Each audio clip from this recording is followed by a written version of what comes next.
Help support worldsourcemedia.com, now, by becoming a Patreon on our website at worldsourcemedia.com. We have early report premieres that premiere way sooner than on our video channels. Now if you are seeking the latest trends in fashion, and electronics and gifts and more of the coolest things that you never knew existed at the best prices, please feel free to visit www.atthismall.com. Once again, that is www.atthismall.com. Now if you are seeking the truth or guidance or need a prayer request or studies, please visit followyeshwanow.com at www.follow.now.com. Former Vice President Joe Biden is almost certain to enter the 2020 presidential race, according to sources familiar with his plans. "It's pretty clear he's jumping in,"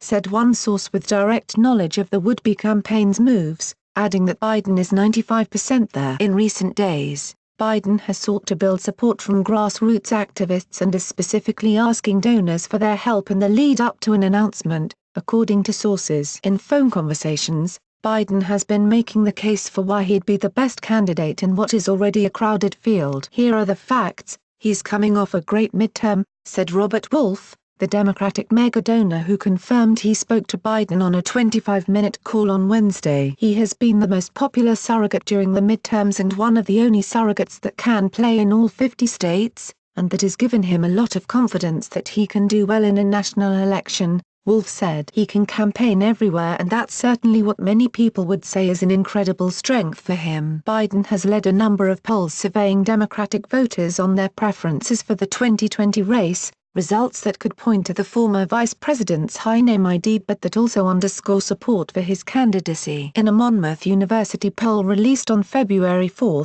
Biden won 29% support compared to 16% for Sen. Bernie Sanders, who also has not decided on whether to run for the White House. Candidates who have jumped into the race trailed both Biden and Sanders. Sen. Kamala Harris won 11% support while Sen. Elizabeth Warren took 8%. Former Rep. Beto O'Rourke, who is also thinking about entering the race, took 7%. Biden had a favorable rating of 80% among those surveyed, compared to just 9% who had an unfavorable view of him. A Morning Consult Politico poll released at about the same time found Biden with 33% support, compared to 15% support for Sanders and 10% support for Harris. With more and more candidates getting into the race, Biden's popularity with Democratic voters and early success in polls could be a boon to his candidacy. In addition to Warren and Harris, a number of other well-known political figures have jumped into the race, including Sen's Cory Booker, Kirsten Gillibrand and Amy Klobuchar, in addition to former Housing and Urban Development Secretary Julian Castro and Rep. Tulsi Gabbard. O'Rourke is expected to jump into the race,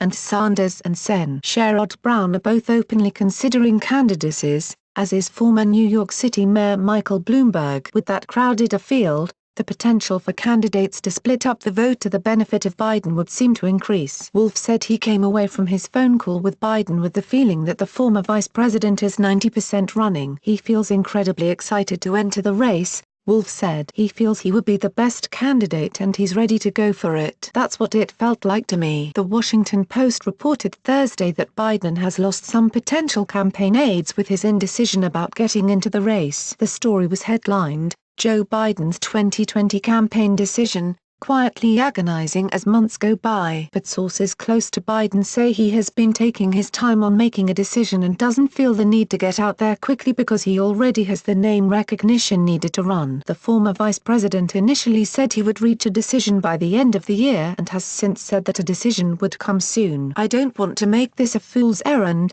he said at an event in Florida last month to applause from the crowd. He said he was running the traps on a decision to enter the race. "I'm a lot closer than I was before Christmas, and will make a decision soon," Biden added. In a tweet on Thursday, Wolf firmly pushed back on the Post story. "Sorry, but I spoke with Joe Biden yesterday and agonizing is just way off the mark. You could feel his enthusiasm and excitement throughout the conversation," Wolf tweeted. Even Biden's staunchest allies acknowledge he will have a tough time winning the primary, despite the polls showing enthusiasm for his candidacy. The party has moved increasingly to the left, and while Biden would have a decent shot at defeating President Trump in a general election, they point out that he would have a difficult time in a primary where he is perceived as being more of a centrist. Democrats have also said they want a fresh face to run the party after 2016 nominee Hillary Clinton's stunning election defeat, and some worry he would have the same problems Clinton had in the general election. Biden,